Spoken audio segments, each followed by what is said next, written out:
welcome back to my channel. Today we're going to be discussing being well read as a reader and whether that's even a conceivable goal, whether that's something that can even freaking happen.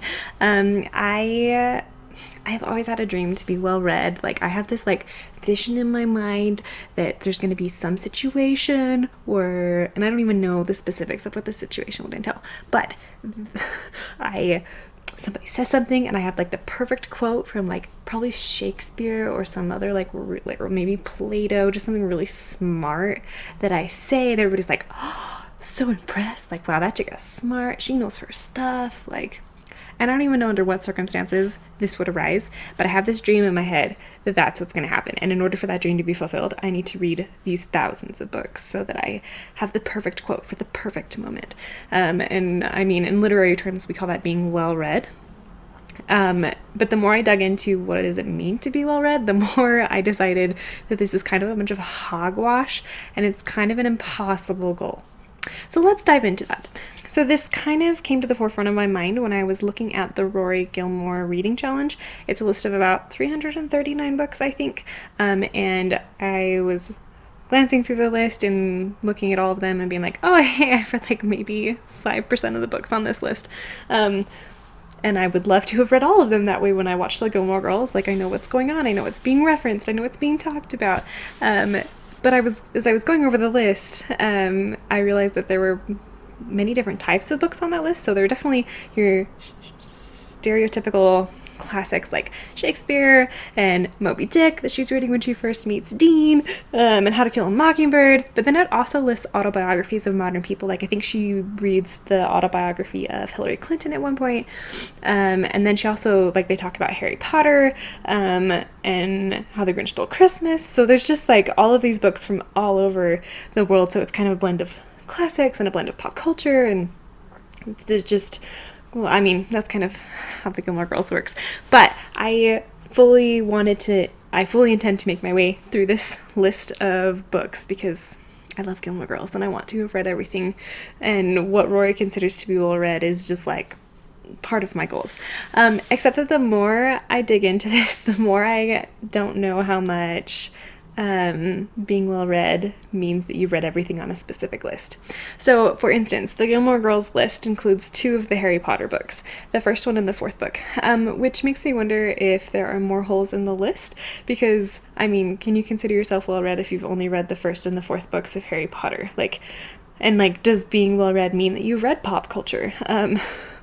Anyway, so I don't know, I wanted to dig more into this, and so I actually, turns out there's a definition of what being well-read is, and the Merriam-Webster dictionary defines it as someone who is well-informed or deeply versed through reading, and the Cambridge dictionary defines someone who is well-read as having read and learned a lot of information on different subjects by reading. And then, curiously enough, the adjective for being well-read is having read many important books, and this one of the most subjective answers I've ever come across, because who defines what makes a book important or not?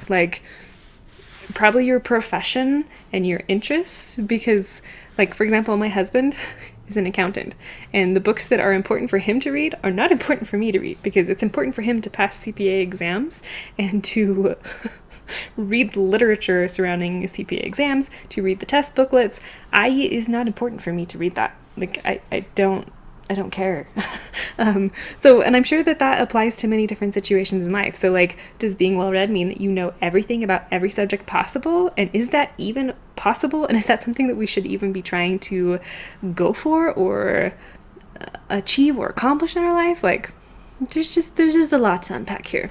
And then if we start to consider what makes a book a classic, that gets even stickier, because at first glance it kind of seems oh yeah, a classic's an old book, the author is dead, it's really hard to read, and it's not relevant to my life, but everybody talks about it like it's important.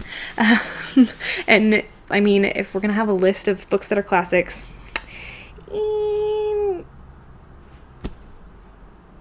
then I mean, Shakespeare's probably on the list. Probably, I don't know, but the thing is, all of these lists of classic books are different. Like if you start to dig in, like what are classic books? Like there are many kind of prestigious lists that hold different books. So for example, we have the Everyman that was invented in the 1800s, and they started collecting books that they felt that every man needed on their bookshelf to be considered literate. And then we also have top 100 lists that were recently published that, for example, by the Modern Library, and they published a list of the best 100 novels, but this list doesn't include any Shakespeare, and it mostly includes books published after the 1950s.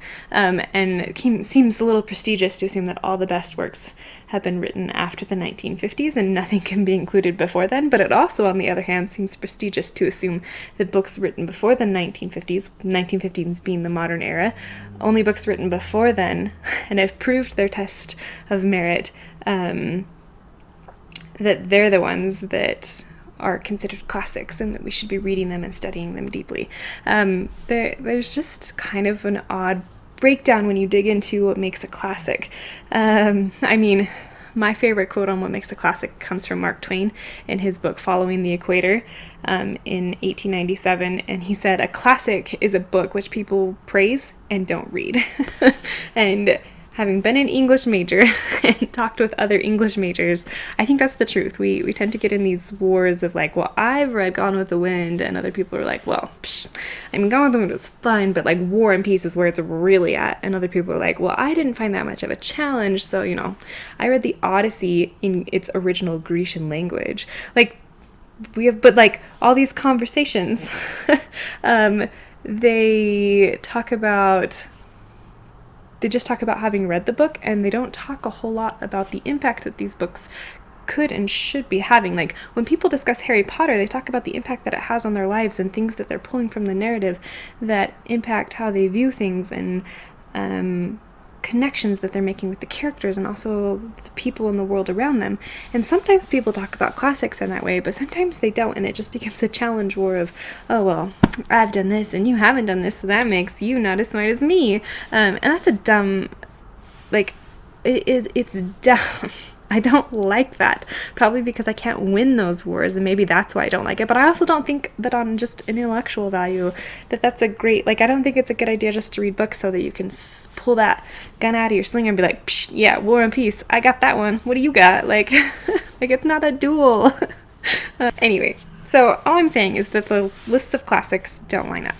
And they're all over the place. And so, for example, the Modern Library that I was talking about before, with their best 100 novels, it's owned by Random House, which is one of the big 5 publishing companies. So let's acknowledge the fact that they have a very valid benefit from writing a list of books and saying nobody's really buying these books, so let's hype them up and say these are classics, because then people go, oh, it's a classic, therefore I need to read it.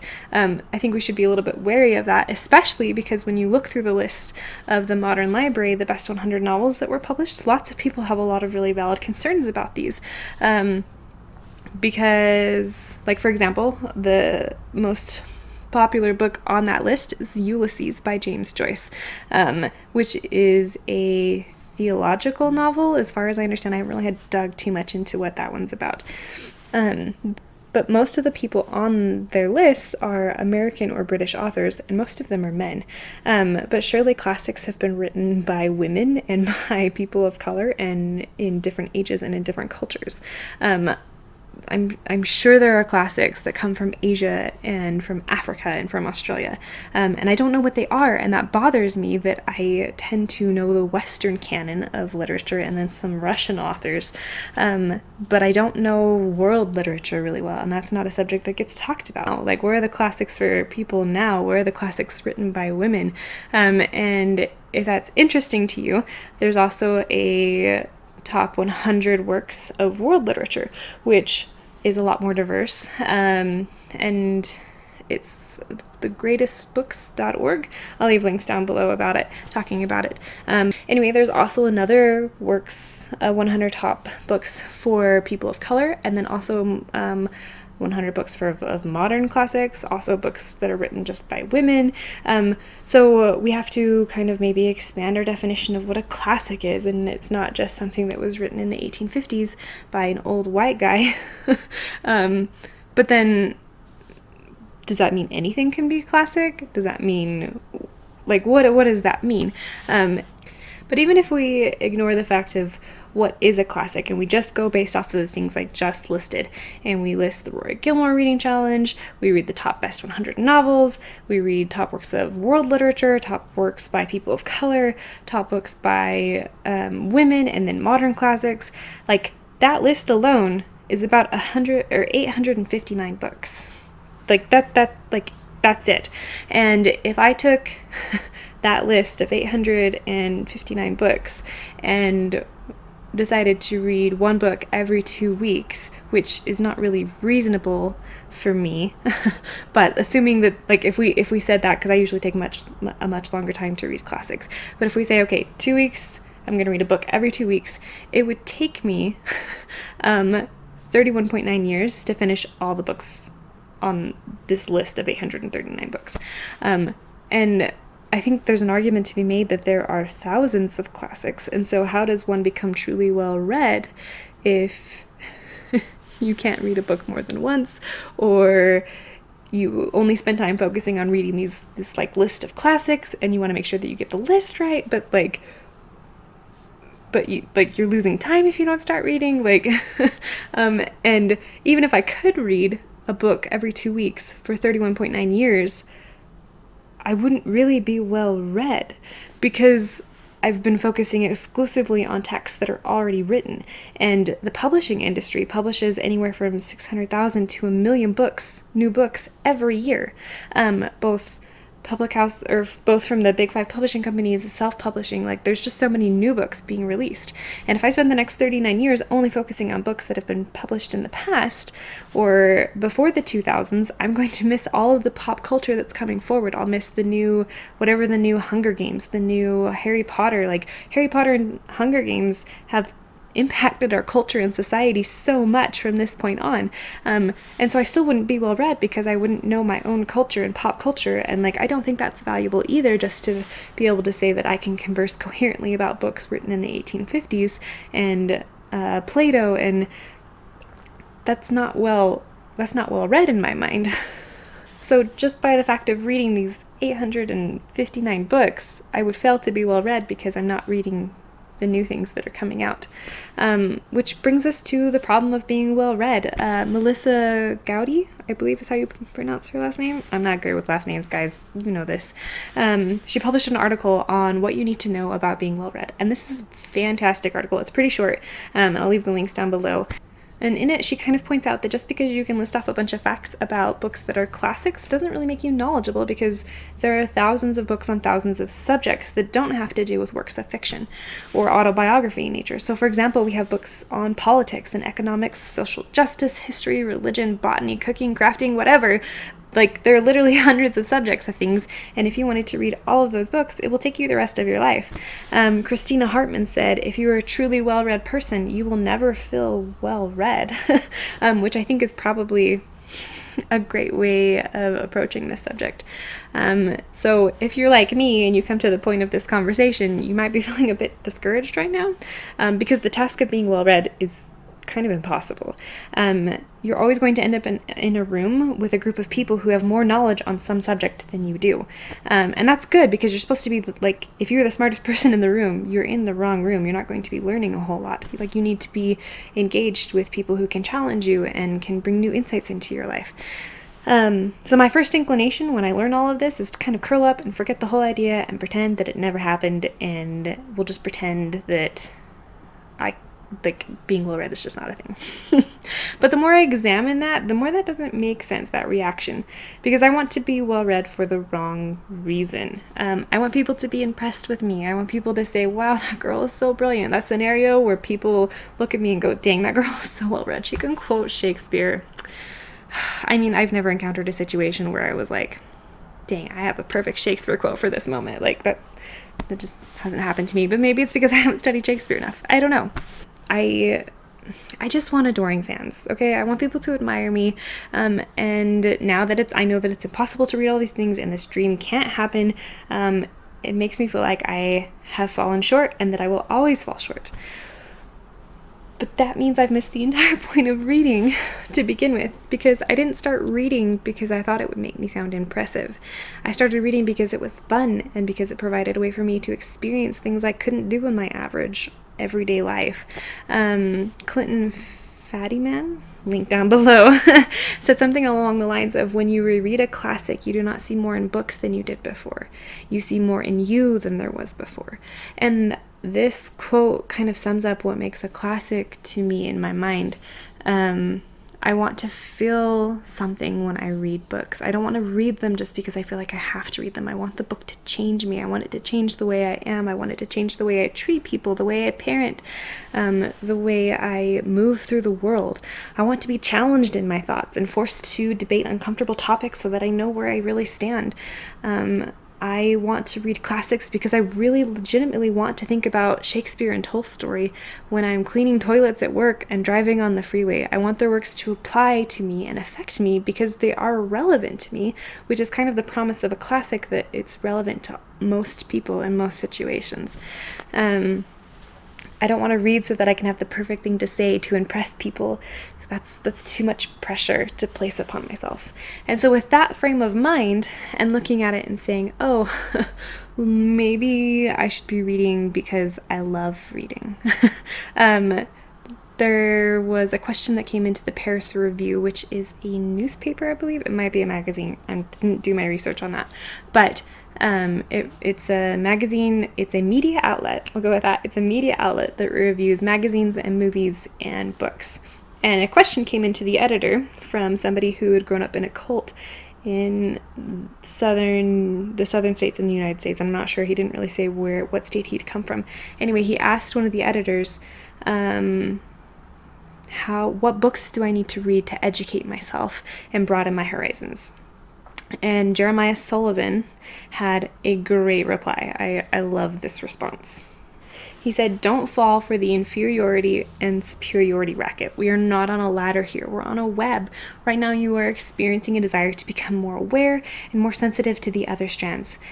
That feeling you're having is culture. Whatever feeds that, go with it. And never forget that well-educated people pretend to know, on average, at least 2/3 more books than they've actually read. Then he lists a bunch of recommendations of books that he says would help him start on his cultural journey.